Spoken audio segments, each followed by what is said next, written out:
If you're thinking in any way about starting a business in 2025, maybe you're thinking about turning one of your passions into a side hustle or just a creative outlet where maybe you can find a way to make some money doing something that you love, I promise you that you are going to find value in this episode. We are going to be sitting down on today's Live Your Purpose podcast with my good friends, Karissa Moreland and Kathrine Sullivan. And not only do they serve in the church in multiple different capacities, from worship to youth to creative production, all these sorts of things, but they also have built a business from the ground up. They are the owners of K&K Photo and Film, where they do amazing work shooting photography and videography for couples getting married. And they do such amazing work with that I figured, you know what, for anybody that's thinking of maybe picking up a side hustle, I figured who better to talk to than a couple of the best entrepreneurs that I know, people who have built a successful business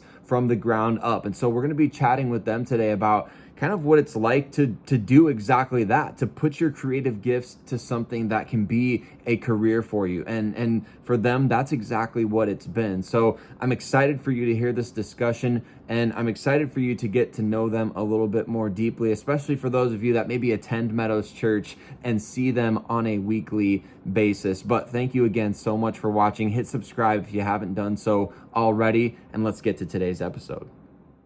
Welcome, everybody, to another episode of the Live Your Purpose podcast. We want to encourage you to live on purpose every single day. And hey, if you haven't done so already, go hit subscribe wherever you listen to podcasts or on YouTube so you get us at the top of your feed, in your algorithm every single day. We want to encourage you to live your life on purpose every single day. And I was thinking going into this episode today about just talking about maybe what it's like to juggle a bunch of different things in life. I think oftentimes we refuse to take a risk in our life because we're maybe afraid of the consequence of that risk, or maybe we're afraid of what will happen if we, leave jobs. There's so many different ways in which I feel like this conversation just about the art of the side hustle and juggling a lot of different things in life, wearing a lot of different hats in life can benefit every single one of us. And that's why I thought about bringing on Karissa and Kathrine.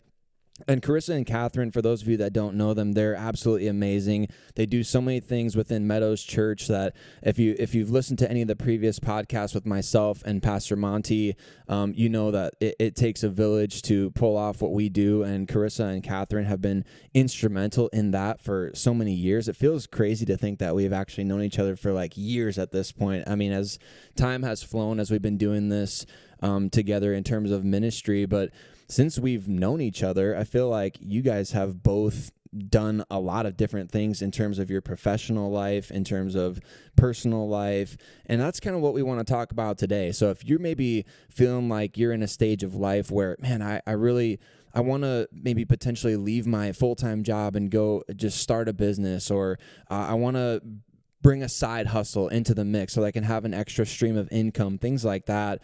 We want to talk about juggling all those different things together today. And so I thought, who better to bring on than you two? And I'm excited to get to chat about this. And for those that are listening that don't necessarily know your origin stories and things like that, maybe we can bring it back to at least kind of when we met through the church and things like that, and just kind of give everybody background on who you are, where you came from. Karissa, we'll start with you since I know you really want to be the first to talk. But let's start with you. And obviously, a couple weeks after Meadows Church started up, you were there, maybe the second week that you came. Yeah, the second week. Yeah, I was invited by a friend to come to Meadows Church, and I came and walked through the doors, and there was like 50 people there, and just lots of people hugging me, and it was a good time. But it was awesome, and I like to say that I walked through the doors and then I just kept coming back, and now I've never left. So that was back in 2017. Wow. Mm-hmm. That's wild. That's crazy to think about, because I mean, that's nearly been 8 years at this point. Like, this year will be the 8-year mark for Meadows Church, which is crazy to think about. And it's interesting how our paths kind of all weaved together, because Kathrine, you actually knew Bryce's wife, Cassie, from college. And from what I understand, you were doing an internship in Omaha one summer. One summer. Yes. It's a joke. It's a joke. Go ahead. Introduce yourself and how you came into this picture. Yeah. I'm Kathrine. I came here for a summer internship, as we said. And I knew Cassie, she went to college with me. And so right away when I came, I didn't know anybody in Omaha. Luckily, I knew her, who got me connected to the church, which is how we met, all three of us. But that was in 2019, so 5 years ago. 5+ at this point. Yeah, 6. Yeah, it'll be 6 years this year. Maths. 2025 is when we're talking. Wow, that is crazy to think. And so obviously you guys both have gifts in the creative arts. For those that are listening and don't know anything about Meadows Church or anything like that, we're all on the worship team together, singing, playing instruments, doing all these sorts of things. But you guys have creative gifts beyond that, which is kind of what sparked, I think, this whole idea for the conversation, because you two started a business. How long ago was that now? You started the K&K Photo and Film. How many years ago now was that? It was in 2021, so 4 years ago. 4 years ago. Ish, yeah. And that came about because obviously, I mean, Kathrine, when I first met you, you were shooting photographs for the church. Like when Kathrine was coming, I know Bryce and I and Cassie, we were all talking. We're like, Kathrine's coming. Kathrine's such a good photographer. This will be so exciting for the church because, you know, part of having, I guess, being a church, you hate to talk like this, but part of having a successful church is really building a brand, because just like anything nowadays, like you Google stuff before you go, right? Pretty much anything, whether that's a restaurant, whether it could be XYZ, anything. And so when it comes to the visual brand of Meadows Church, we knew that Kathrine was going to be a huge asset. And of course, Karissa being an amazing vocalist and instrumentalist, like we believe that people walking through the doors, they're going to experience great things. And so this whole idea of the business, how did that come together? Let's talk about that, because we're talking about taking risks. We're talking about, okay, Karissa, you had a full-time job before the photography business and all these sorts of things. So let's go back to that part of it. What was that like for you guys, like the initial conversations about starting this business and taking that leap from maybe full-time jobs, or like, okay, I've got this kind of security blanket. Let's take the dive in. What was that like for you guys? Yeah, so Kathrine and I met 2019, like really just became close friends like pretty quickly. And then she needed a place to live when she decided to move here. And I said, hey, I have a spare bedroom. So we became roommates. And then through that, I don't think it's like any secret that I didn't love my job where I was at. And, it was one of those things where it paid the bills and I was looking for opportunities out. And then kind of when COVID hit, I feel like, I don't know what it was about COVID, about being home for, hours on end, that sort of thing. It just shifted my perspective of like, okay, maybe there's an opportunity. And we had talked like many times, we're like, oh, wouldn't it be so fun to like have a business together? And my background in education is business administration with like an emphasis in entrepreneurship. So I always had kind of this idea of, or this desire to maybe be my, own boss and own a business, but I never really knew what like skill sets there would be like to do that. And so we had always kind of joked about, oh, it'd be so fun to start a business together, but we didn't really share common skills. Obviously Kathrine was already an amazing photographer at this point, had even started, you can touch on, you were already starting like photography a little bit. Mm-hmm. Yeah. Sarah kind of touched on it, but when I came to the church, I had been doing photography a little bit, honestly, like not only a few years at that point, but I did it where I learned a ton was at the church that I was a part of before coming to Omaha. back in college, and that's how Cassie and I got to know each other. We were both photographers there, and that grew my skill set a lot and gained, an interest in photography. And the more that you do it, the more you like doing it, and the more I wanted to. And so just started grabbing friends and going out for photo shoots, and slowly that continued to develop more. I think you might have been a part of one of those photo shoots at one point. Was that? I don't know. Yes, probably. Let's not maybe. Look up the backlog. We don't need to- So fun. No, I mean, yeah, no, our stuff is very different now. But in that, in talking about it, I started doing weddings a little bit. I did, a friend from the church needed a photographer, and I did that for free to start out, because I had never done it before, and that really sparked me being like, oh, I really enjoy this. I would like to pursue this more. And that was kind of right before / during all of what happened with COVID, which really just kind of left space to really like think on it. And I was like, I think I want to pursue this more. And then it was like, well, how could we get you involved? Yeah, and that's when I was I had seen, I get trapped into ads all the time. Yeah, I don't know. naturally. Yeah, We all do. My algorithms know me too well, I guess. They are sneaky. But I got like an ad for this like full-time filmmaker like video course, and I was like, well, I'm like, man, we could do photo and video together.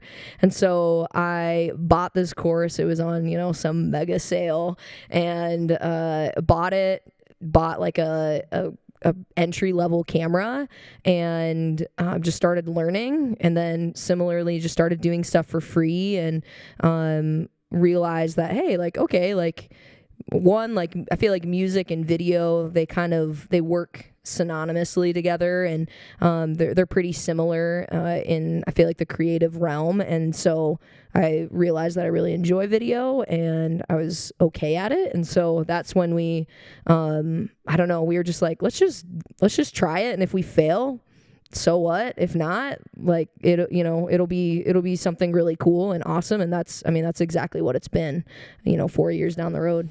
So there's a couple of really cool things about what you both just said, and we'll go back and dig deeper into some of these things, but I've been planning on bringing this quote up for a long time now. This was one of the things I thought about, because on Batman, The Dark Knight, the Joker says, if you're good at something, never do it for free, right? But I think in our realm, like the creative realm, there's something that's super valuable about that. You talked about doing it for free at a church for some time, and you talked about doing it for free as like basically proof of concept. Like, okay, can we do this? Can we be effective? Like, am I good at it, right? It's something that you picked up from scratch, basically, which is another, don't be discouraged if you have to pick up something from scratch, like, or to take a course to like learn how to do something, or hey, you're picking up photography, do it over a long period of time. But let's go back to this idea of, if you're good at something, never do it for free. Why that logic is so flawed when it comes to this in particular, and a lot of different ways of entrepreneurship. And you can maybe speak to this, being that you went to schools for it and things like that. Not me, but I know I'm throwing you a curveball here. But let's talk about this idea of like why and what. How long, like, what's this process like? Like, what's your thought process behind, okay, let's just kind of get proof of concept out there, or like, I need to do this in order to kind of build a portfolio? Yeah, I mean, it's kind of, I don't know, I think, yeah, in the creative realm, it's like, no one's going to hire you if you don't have experience, and if you're not willing to do something for free, that your chances of being hired are pretty slim, I would say. But then I also think, like, when you do something for free, when you're just, trying to build your skill set, you're trying to build a business, when you are doing it for free, I mean, it takes the pressure off a little bit, right? And allows you to be able to learn and grow and make mistakes and not have the pressure of knowing that you've been paid to do something, and you better do it well. And we made, mistakes along the way. But yeah, I mean, I think at some point, right, if you can do something well, you shouldn't do it for free. Like at some point that, the transition needs to happen. But if you're starting out, you can't let your pride or your ego get in the way, if you really do want to build something. And I think there's something really, I don't know, I think there's something special about doing something like for free and then getting paid for it later on, and the joy and the excitement and I don't know, the gratefulness that you get from doing something like that. And then when you are paid, and when we get paid now, it's still like, it's like, man, like at one point we were doing this for free and now we get paid, and it's awesome. It is. Do you remember the first time you guys collaborated on a project? Yes. What was it? Well, so originally we actually did photos and videos for a friend from church. Shout out Sam and Jess. Yes. Better be listening. That Sam was and Jess. Karissa's very first video she did, and I did photos for them, and we barely knew Jess at the time. It was like just Yeah, she it's was so funny. It's funny to look back on, but from there, Karissa did a video for free for somebody that I got connected to by doing like a styled shoot or like a content day that's kind of like created in order to get things for your portfolio to show like, hey, this is my work. I would like to be hired, please. And then when we first, I think, collaborated and got paid to do photo and video, we were actually in Arizona when we booked this call with this couple. We hopped on a call, and then after they wanted to like book us, and it was our first one, I think we just freaked out. Yeah, we were pumped. Yeah. Huge celebration. Awesome. Yes. So there's obviously a tension when it comes to, I mean, okay, we're starting out, we want to get proof of concept, but then, hey, we're booking out gigs 2025, 2026 already and filling up those openings that we have. So for anybody that's maybe thinking about starting up something like this, I think that's the daunting thing, is like you have that end goal in mind to where, hey, I'm getting paid to do something that I'm passionate about. I can leave my full-time job potentially and do this. And then just like starting out and really grinding away. What was that starting out, grinding away process like for you guys? Yeah, I mean, I think like early in doing this, we kind of started with social media, specifically Instagram. I think you have to have a place to put all of your work to show like, hey, this is what I'm able to do. Please hire me. Thanks. And so, there's so many great resources out there now about how to even utilize social media that we kind of hopped on right away. And that initially is how we gained most of our clientele, and still do honestly gain most of our clientele is through Instagram. But initially speaking, like neither of us knew a ton of people in Omaha who were getting married, and so it was like a bigger risk in some degree to kind of put ourselves out there and start it and try to let it grow.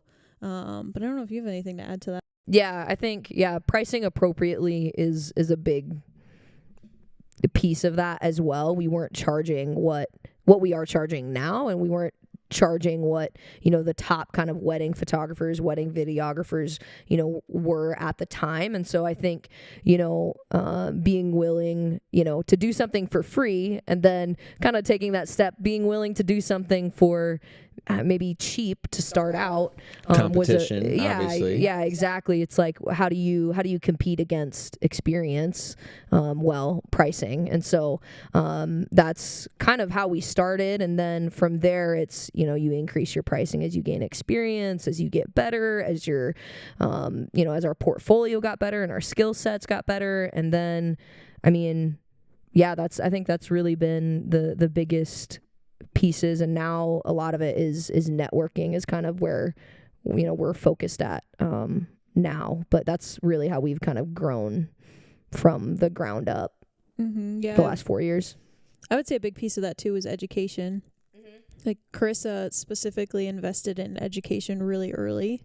I love to learn. I mean, you said like you had to read about it in a book.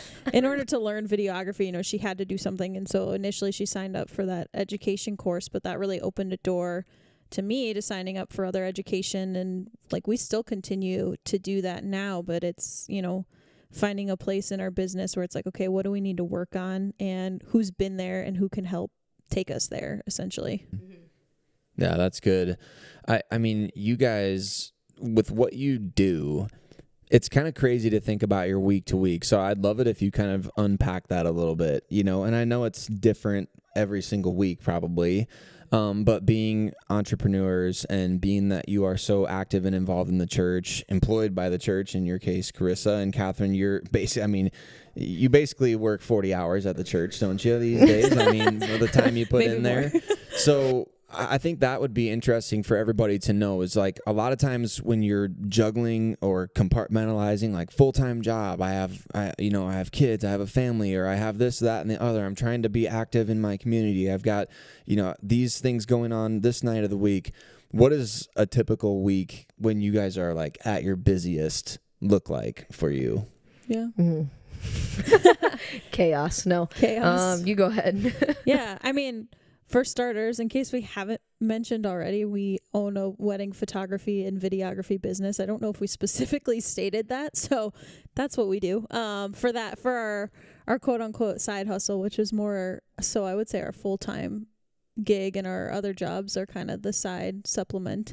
But I nanny part-time for a family, so 2 little kiddos. They're great. But Monday through Friday, that's where I go for half the day, and then I come home and it's editing. Most of the time sending emails, all of the admin stuff that you don't think that goes into running a business, of sending emails, running financial stuff, organizing things like that didn't sound smart.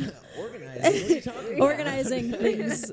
But all of our files, and then editing is a huge portion of that can be pretty time consuming. And then most of our shoots happen on weekends or weddings, or on the weekends, which it can be tough. Sometimes we have weddings until late at night, and we're there at 7:15 a.m. for roll around church Sunday morning. But I think, speaking from like myself, I would say in kind of managing all of the chaos, so to speak, as Karissa so eloquently worded it, is honestly like prioritizing in a time, we know that we have busier seasons. The fall and the summer, kind of going into the new year, tends to be our busy season. And so we know that we're going to have a lot more of a workload than we might say, later winter, early spring. And so trying to kind of navigate our other responsibilities around that. But in the weeks that it is chaos, prioritizing what needs to get done now, not just like what's in front of us, but what is the most pressing, and making sure that we focus on that. Mm-hmm.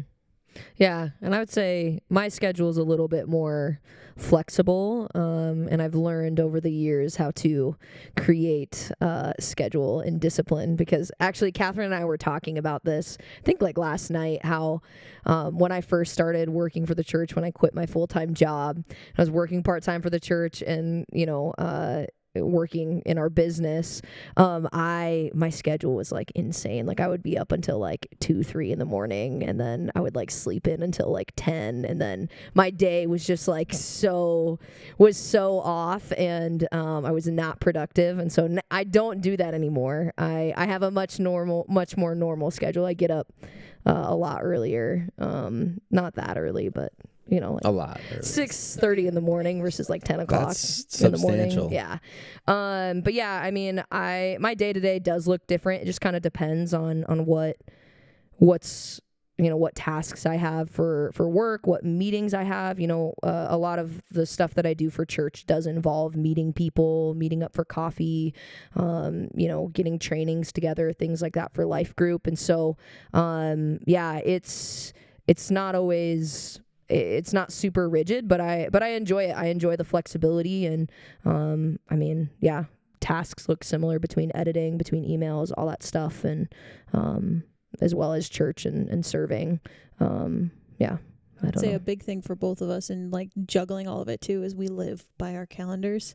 Like for me specifically, if it does not get written down, it's not happening. So watch me write it down if you make plans with me, because otherwise I'm not showing up probably. That's a huge deal, though. I mean, you have to be organized when you're doing so many different things. If you're not listing it out literally in a lot of cases, I mean, something might get dropped when you're adding a lot to the plate, and that's intentional too. It's not like a clown that's, you know, juggling all these different plates. It's really more of like this all you can eat buffet, so to speak. I mean, we talk about the side hustle, and it seems to diminish a little bit kind of what you guys do, which I don't mean that to be the case at all, because like it's more so like stacking these different things, and there's certain things that are like non-negotiable.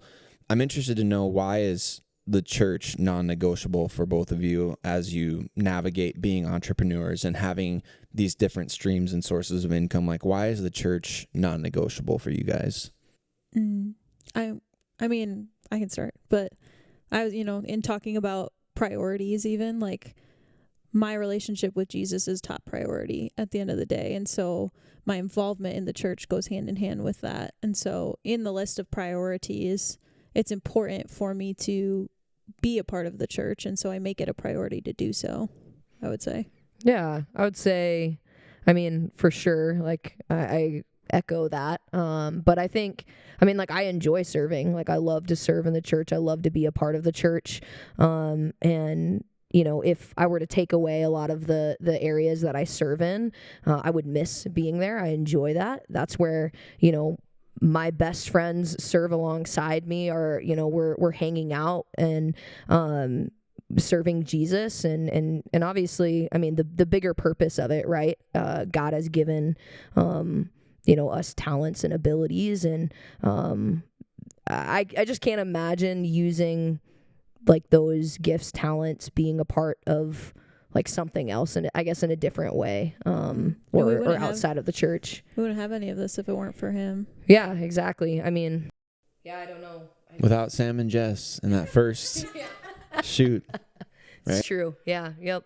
Well, we met through the church, so We did. I mean, yeah, we met. Yeah. yeah. I thought That's you were what I talking about meant. Sam and Jess. No. We met through the church. We all No. met. We all met through the church. What do you think has been the biggest obstacle in terms of not only starting this up, but like sustaining it? Yeah, I think time like management has been, I don't know, maybe the biggest obstacle. Sometimes it doesn't feel like there are like enough hours in the day. And I think when you do have a lot of like church evening commitments, it can, I don't know, I think get you out of like your flow for like working and stuff, especially like editing and like being in a creative space. Like I like to sit at a computer for, just like 5-6 hours and edit. And you can't really do that, if you have all these other things. But yeah, I mean, I guess I don't just, figuring out how to balance it has been maybe the biggest obstacle. But I feel like, year 4 has been better. Yeah. So far we're off to a good start so far. But yeah, I would say, honestly, self-doubt too, in the midst of it. And They're both great they're answers. both great answers. Yeah. I think, especially getting started, I feel like we finally are kind of in a place where we feel confident in our abilities, in what we offer, in what we have to offer as a business. We are really proud of where we are, but I won't say we weren't always at that place, but there was a lot of comparison along the way. English, Catherine. And I think there's times where you can get in your head and think like, why am I even doing this? Like, am I even good enough? Is this ever going to happen? And having to kind of move past that place and keep pushing and striving, even if it seems like it's not really going anywhere, but trusting the process, as all the kids like to say.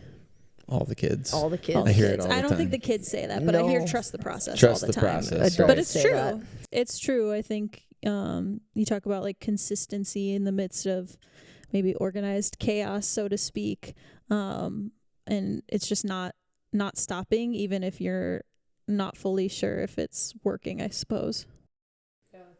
Yeah, and you kind of get into this rhythm of like, okay, I'm used to all that at this point. Like in the beginning stages, it might have been so overwhelming that you're like, okay, I'm getting like discouraged by this, or self-doubt feelings or things like that. But over time now, you said you've been doing this since 2021, right? So over time, it's like, okay, I've kind of gotten into the groove of this. Now we can add more stuff to the plate because you both have done that. And so I think kind of an interesting idea based on what you just said. Like if you could go back and give yourself advice 4 years ago, what would it be? It's a great question.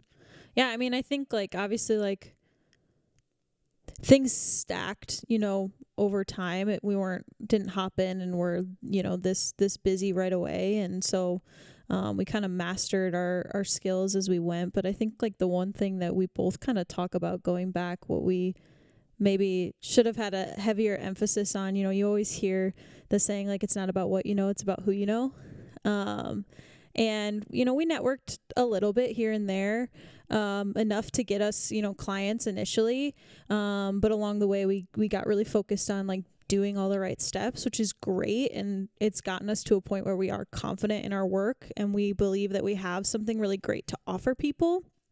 But looking back, I think we both kind of wish we would have initially really dived into networking, not only for the sake of getting more clients, but also in building community. Because I mean, in the creative community, and I'm sure in any other community, it can feel like you're on kind of an island doing your business by yourself when you're owning a small business. But the great thing is there are so many pages, resources to get connected, get plugged in. I don't know if you have anything to add to that piece, but Yeah, definitely networking and kind of being willing to like get, I guess, uncomfortable and go to the, in our world, the editing kind of like work hangs or the wedding vendor events that happen. When it comes to like what excites you most about what you're currently doing, I mean, again, I'm wearing a lot of hats, serving in a lot of different areas in the church, doing a lot of different things. What excites you the most about what you're doing right now?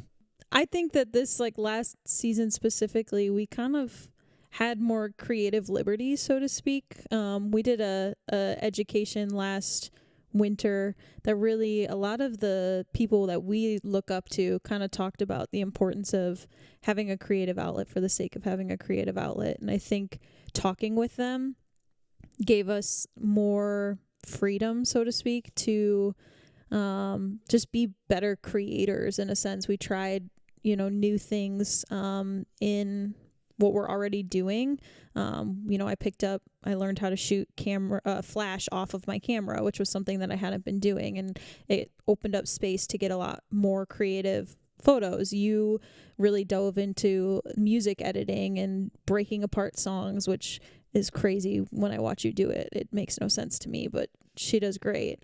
But I think having the freedom and the space to recognize that doing what we love to do for the sake of doing what we love to do is important, and growing from that place rather than just trying to, I guess, like look like everybody else, so to speak. Yeah, I think that's like what I was thinking of, is I feel like over the last 4 years, it's been really trying to find like our uniqueness within like the wedding industry, because it's really easy to just like mimic what everyone else is doing or the trends or the editing style, for both photo and video. And I think, through trial and error and just through experience of shooting together and seeing what we like and maybe what we don't like and improving our skill set, we really, I think, have found kind of like our uniqueness as a brand, as K&K Photo, Film, as wedding vendors. And I think like our quality of work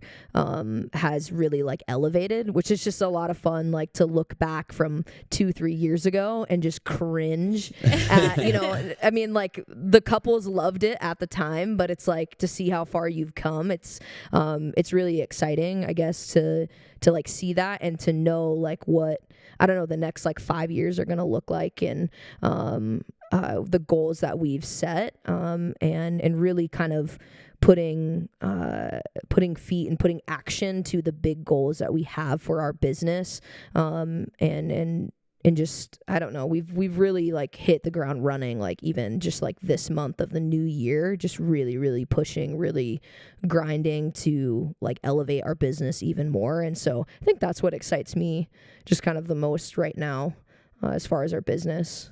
Yeah, I feel like, I mean, honestly, like getting to check off those goals, like every time we set them, getting to check them off is always like really exciting too.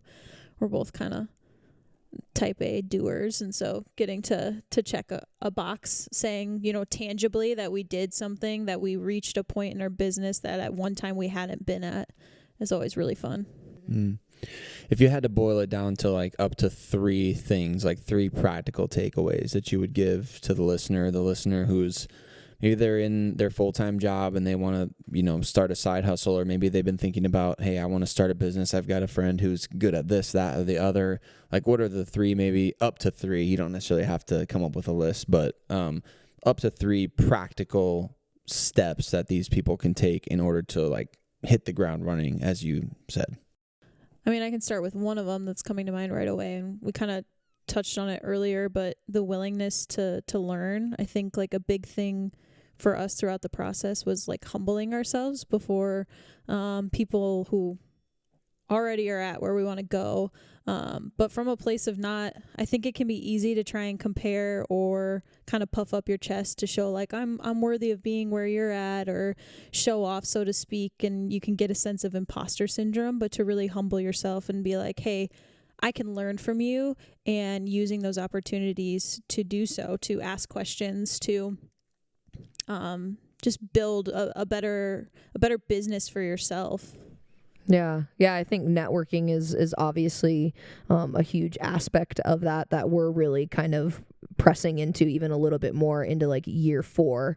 But yeah, building community around you, because yeah, referrals, I mean, at least in our industry are really important.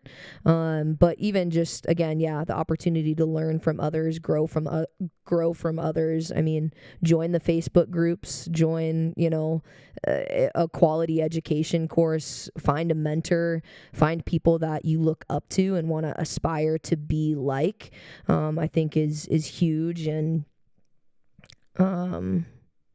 yeah, I mean, I think as you start your business and you start the side hustle, I think something that's been like really good for us is just going back to like the why we started it in the first place, why we like wanted to do it, why we wanted to pursue it, just because, you know, running a business is hard, and doing it, you know, on the side, doing it full time, it is not easy. There, you know, are days, weeks, months where it does feel just like an absolute grind.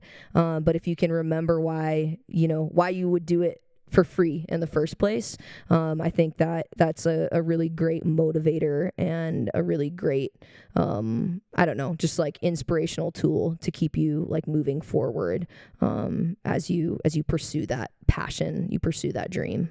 Mm-hmm. Yeah.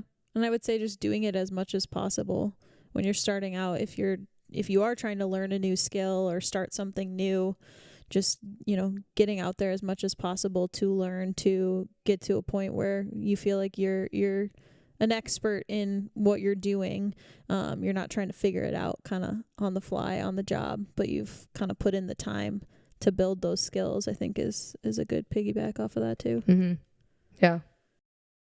Well, we'll make sure to drop all the links to Karissa and Kathrine's work and where you can find them in the YouTube description, in the show notes and things like Selfish that. plug. I'm elbowing your That's microphone okay. all over the place here, but we're so grateful for all of you that take the time to listen. Please share this podcast with people that you know.